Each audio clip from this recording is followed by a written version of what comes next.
It's taken me about a year, but I think I've finally found a place for my iPad Air 5. Oh, and I can tell you whether or not it's worth buying in 2022.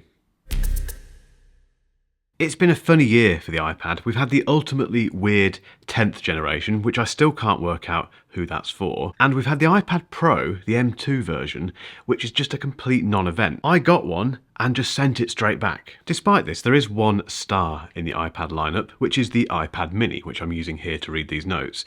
And the only problem with how much I love the iPad mini is the fact that it makes the iPad Air 5, which I have here, a little bit redundant until now. You see, I've been working on a productivity setup for this iPad Air 5. It's the M1 version, but whatever. And it has, I'll be honest, revolutionised the way that I work. Firstly, a quick word from today's sponsor, which is Benks. I am a huge fan of Benks accessories. They just make some fantastic stuff. And today I've got two things to show you. The first thing is this, which is the new iPad Pro Infinity stand. Now it is for the iPad Pro, but it also works with the iPad Air 5, and it's brilliant. Basically, you take your iPad, it's all magnetic, and you attach your iPad like that, nice strong magnets, and it's got this great little swivel stand, if you can hear me, sorry, swivel stand like this, so you can use it as a presentation thing. If you're doing some kind of sales demo, you can flip around your iPad very quickly. Love that. And it's also tiltable, so we can tilt it into writing mode, around there like that, into portrait, landscape. Brilliant. I love this thing. It's also made out of aluminium, very well made, matches the iPad perfectly, and it folds up nicely. So if you do want to use this for presentations and stuff like that, you can very easily fold it up, stick it in your bag, done. The next Benks accessory today I'm going to show you is incredible. It is this. And okay, that looks like an Apple Pencil 2, but it's not. This is an Apple Pencil 2. This costs £140 in the UK. This costs £40. Now I know what you're thinking, this will just be a cheap knockoff version. It really isn't. It does pretty much everything else the Apple Pencil 2 does, including charging via that on the iPad. And even better than the Apple Pencil 2, you get this charging light on the top, so it tells you when it's charging, when it's pairing via Bluetooth, which you only have to do once. And also that doubles as a button, so you can press it once to go back to the home screen in iPad OS, or double press it to bring up the app switcher. It's no different whatsoever. It's even got the same sensitive tilt, so if you're using like a highlighter, you can tilt the pencil just to give you a better, thicker line. It feels just as responsive as the Apple Pencil 2. The battery life is great. I don't really know why you'd spend £140 on the Apple Pencil 2 when you can get this for £100-ish less. Accessories like this are why I love Benks. They're so well made, so well thought out, and such an inexpensive alternative to the Apple branded competition. So thank you Benks for sponsoring this video. Thank you for continually knocking it out of the park with these accessories. And if you want to check them out yourself, I'll put links in the description. But now I need to jump in the car, head to Southampton, and I think I'll pick up this video there because why not? So as mentioned earlier, my love for the iPad mini has always put the iPad Air in a bit of a tricky spot. I've dabbled with it as a writing device, I've run my business kind of from it as well, but apart from the Paperlike, which is on here, which is fantastic, nothing has ever really stuck. Until now, because I think I have turned this into a productivity beast. I feel like I should clarify what I mean by productive use of an iPad.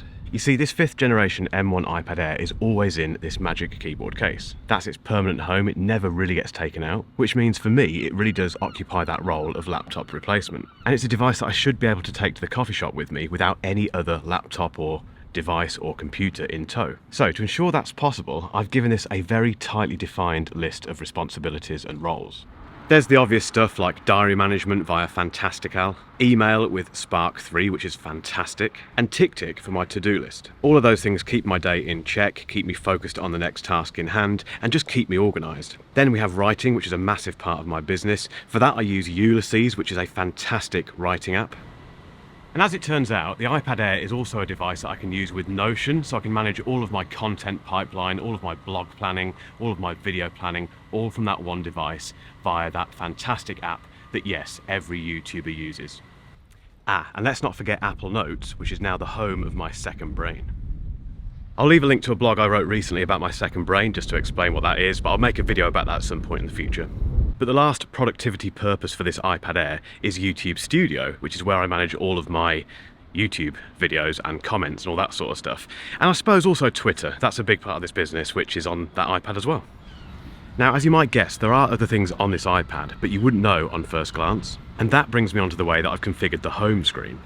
There's literally nothing on it apart from the dock, which I wish you could resize, Apple, and an early morning sunrise shot from Amsterdam. And that mirrors how I keep my Mac desktops. I am one of those people that gets cold sweats if I see a desktop with loads of files and folders strewn everywhere. Now, as you might guess, the only things on that dock are the apps that I mentioned earlier, and 1Password and the Settings app, but that's it. And if I'm honest, I'm not sure how much of an impact this kind of sparse approach to iPadOS has on my productivity. But that wallpaper does chill me out immediately, and the list of apps that are there to be used straight away focuses me on what I need to do. As you might guess, this iPad does get used for other stuff like media consumption, so if during lunchtime I want to catch up on the latest Peter McKinnon video, I can do that. And if I need to dive into my photos library, I can do that as well. Or if I need to check out Google Maps for something, I can do that.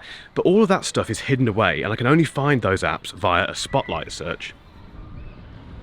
So, the big question, does this approach to iPad productivity work? So far, so good. The problem I've got with this though is that it's not that different to the way that I set up my Macs like I mentioned earlier. And that begs the question, do I really need an iPad if I'm more comfortable with Mac OS? If I've got a perfectly serviceable M2 MacBook Air, which I have, what role does this iPad Air play in my business? I don't think I'm the atypical user really. I don't think anyone has this number of Macs and iPads unless you're a tech YouTuber. And if truth be told, if I wasn't running this business, I would only have probably the M2 MacBook Air. This is the challenge Apple has with iPads. Slotting them into a business or into a lifestyle without over-justifying the need for it is really tricky. Your mileage might vary though, and if you think you can get away with just using an iPad as your main computing device, I really recommend trying this kind of slimmed down iPadOS setup that I've been working on. So go on, remove all of the apps from your home screen, only put the apps that you desperately need on the dock, and pick a really nice, peaceful desktop background. And if you've still got some time, keep watching for a link to a video where I compare this iPad Air 5 against the super weird 10th generation iPad.